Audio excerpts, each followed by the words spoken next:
একটি গানের দু তিনটি লাইন আমি এই মুহূর্তে খুব গাইতে ইচ্ছে করছে সারাদিনের কাজের শেষে। কবিগুরুই তো আমাদের প্রেরণা, সব কিছু। যাই হোক, তার গানের দু তিনটি লাইন যা মনে আছে, ক্লান্ত শরীর, অবসন্ন মন, তবু গাওয়ার চেষ্টা করছি। দু তিনটি লাইন ভালো লাগছে।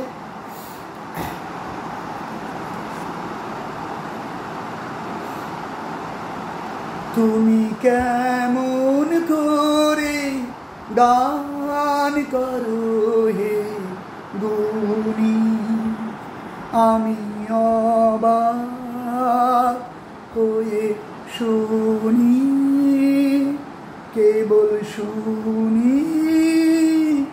তুমি কেমন করে গান করো হে গুণী, আমি অবাক হয়ে শুনি, কেবল শুনি।